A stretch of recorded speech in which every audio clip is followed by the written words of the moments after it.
লক্ষ্মী, লক্ষ্মী, আজি আকৌ লক্ষ্মীৰ কিহৰ প্ৰয়োজন হ'ল? মইতো আপোনাৰ সেই বিষ্ণুপ্ৰিয় লক্ষ্মী নহয়। লক্ষ্মী, তোমাৰ এনে অবিবেচক কাৰ্যই মোক দেৱ সমাজত ঘৃণনীয় কৰি তুলিছে। আমি জগতৰ ঈশ্বৰ, তুমি জগতৰ মহালক্ষ্মী। তুমি যদি মোৰ কাৰ্যত প্ৰতিদ্বন্দ্বিতা কৰিব খোজা, ইয়াৰ পৰিণাম কি হ'ব পাৰে তুমি এবাৰো ভাবি চোৱা নাই লক্ষ্মী? আপুনি কি ক'ব বিচাৰিছে? সকলো কথা ভাঙি পাতি কওক, মই একোৱেই বুজিব পৰা নাই। শুনা, আৰু অলপ দিনৰ পাছত এই পৃথিৱীত মহাপ্ৰলয়ৰ সূচনা হ'ব। মহাসাগৰৰ জলধাৰাই সমগ্ৰ পৃথিৱী ডুবাই পেলাব। কিন্তু তাৰ আগতে তুমি মহাদৈত্য স্বজন কৰি মহাপ্ৰলয়ৰ সূচনা কৰি মোৰ সৈতে তুমি প্ৰতিদ্বন্দ্বিতা কৰিব খুজিছা লক্ষ্মী? আপোনালোকৰ আলোচনাত যদি শিৱৰ ভাৰ্য পাৰ্বতী, ব্ৰহ্মাৰ কন্যা সৰস্বতী থাকিব পাৰে, তেন্তে স্বয়ং বিষ্ণুৰ পত্নী হৈও মই সেই আলোচনাত ভাগ ল'ব পৰা নাই কিয়? এই কথা তোমাক কোনে ক'লে লক্ষ্মী? মোক কোনেও ক'ব নালাগে, সকলো কথা মই নিজেই গম পাওঁ। মই বুজিছো, তুমি নাৰদৰ কুচক্ৰান্তত পৰি এনে ঘৃণনীয় কাৰ্যত লিপ্ত হলা। তুমি জানিব লাগিছিল লক্ষ্মী, সঁচাক মিছা, মিছাক সঁচা কৰা নাৰদৰ যুগে যুগে চলি আহিছে। কিন্তু তাৰ আগতে মহাদৈত্য স্বজন কৰি ইয়াৰ পৰিণাম কি হ'ব পাৰে তুমি এবাৰো ভাবি চোৱা নাই লক্ষ্মী?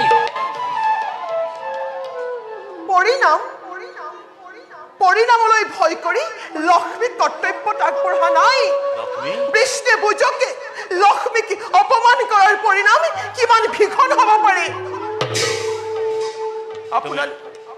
আপোনালোকৰ সেই আলোচনাত শিৱৰ ভাৰ্য পাৰ্বতী থাকিব পাৰে, ব্ৰহ্মাৰ কন্যা সৰস্বতী থাকিব পাৰে, তেন্তে মই কিয় প্ৰতাৰিত হ'লো স্বামী? কিয়? আৰু তুমি দাম্ভিক, তুমি গৰ্বিতা, তুমি আজি বিষ্ণুপ্ৰিয়া লক্ষ্মী নোহোৱা। তুমি কোনোবা দানৱী। ইয়াৰ পৰিণাম কি হ'ব পাৰে তুমি এবাৰো ভাবি চোৱা নাই লক্ষ্মী? পৰিণামলৈ ভয় কৰি লক্ষ্মী কৰ্তব্যত আগবঢ়া নাই। লক্ষ্মী, কৃষ্ণে বুজকে লক্ষ্মীক অপমান কৰাৰ পৰিণাম কিমান ভয়ংকৰ হ'ব পাৰে? ভুল লক্ষ্মী, ভুল। তুমি ভুল পথেৰে পৰিচালিত হলা। ইয়াৰ পৰিণাম অতি মৰ্মান্তিক হৈ উঠিব। মই তোমাৰ লগত তৰ্ক নকৰো, তোমাৰ যুক্তি হেৰাই গৈছে। কিন্তু যোৱাৰ আগত কৈ যাওঁ লক্ষ্মী, ইও এক কৰ্মৰ ফল, ধৰ্মৰ জয় আৰু অধৰ্মৰ পৰাজয়।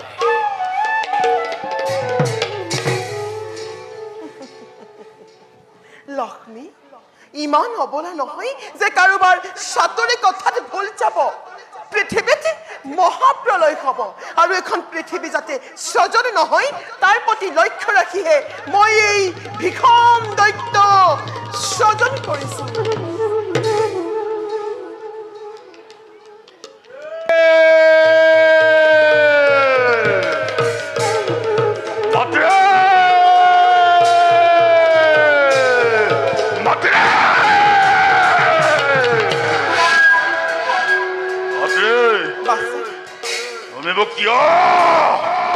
বিশ্বাসঘাতকতা কৰিলা। তই কি বিশ্বাসঘাতকতা কৰাৰ কথা কৈছ? তোমাৰ লগত ইমানবোৰ সুন্দৰী নাৰী থাকোতে তুমি কিয় সেই সৰস্বতী বোলা কুৎসিতা নাৰীগৰাকীক গ্ৰহণ কৰিবলৈ মোক আদেশ দিছিলা? সৰস্বতী কুৎসিত নাৰী, এই কথাটো কোনে ক'লে পুত্ৰ? কোনেও ক'ব নালাগে মাতৃ।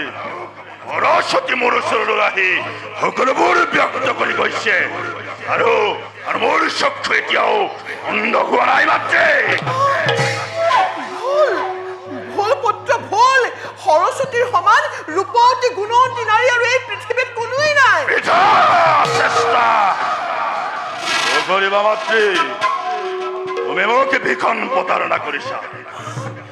মই জানিব পাৰিছো ইয়াত যিমানবোৰ সুন্দৰী নাৰী আছে সকলোবোৰ তোমাৰেই দাসী আৰু সৰস্বতীও এগৰাকী তোমাৰেই দাসী গতিকে তেনে দাসী কন্যাক বিবাহ কৰোৱাটো মোৰ পক্ষে সম্ভৱ নহয় মাতৃ বাছা বাছা মোৰ কোনো দাসী নাই এই সকলোবিলাক মিছা মিছাত ভুল তই নাযাবি পুত্ৰ মিছাত ভুল তই নাযাবি মিছা ই নাজানে কুকে ই জানে মাথো কৰ্তব্য নিজৰ মাতৃ মোৰ ইখন প্ৰতিজ্ঞা সত্যই কেতিয়াও তাকিক বিবাহ নকৰাই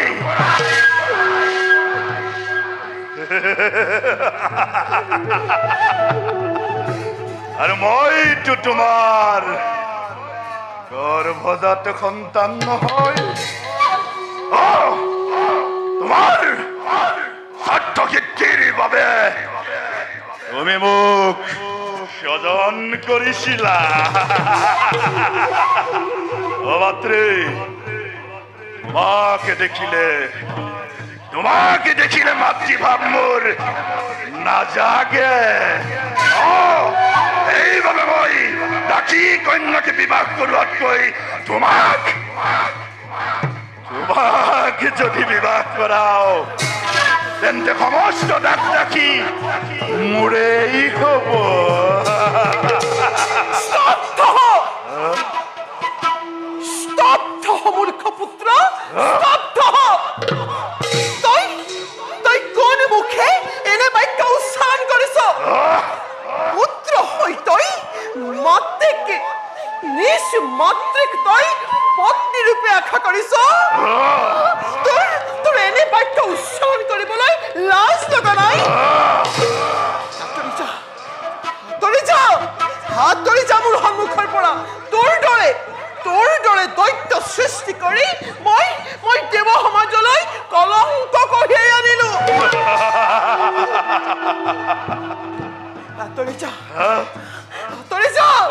আঁতৰি যা মোৰ সন্মুখৰ পৰা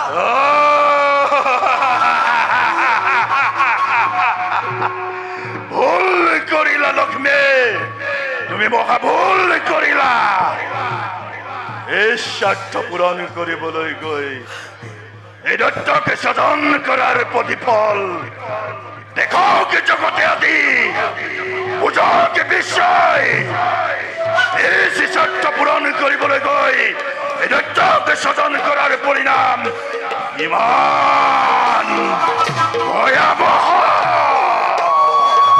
স্তব্ধ মূৰ্খ পুত্ৰ আৰু তই এখোজো আগবাঢ়িবি আঁতৰি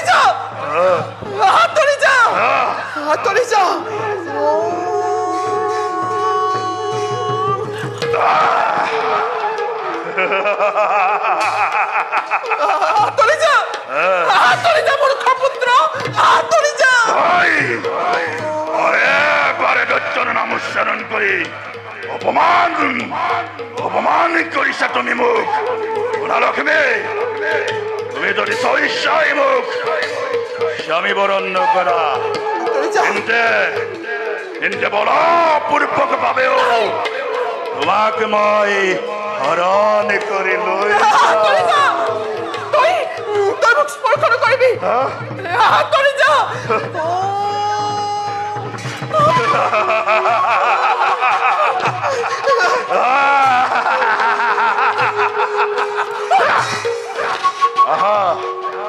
আহা লক্ষ্মী ফুট ভাৱ কৰি হাৰি কৰি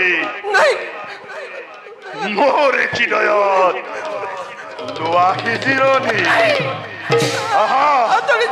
আহা লক্ষ্মী ফুট ভাৱ পৰিহাৰ কৰি পত্নী হিচাপে মোৰ হৃদয়ত লোৱাহি জিৰণি লক্ষ্মী পুত্ৰ ভাৱ পৰিহাৰ কৰি পত্নী হিচাপে মোৰ হৃদয়ত লোৱাহি জিৰণি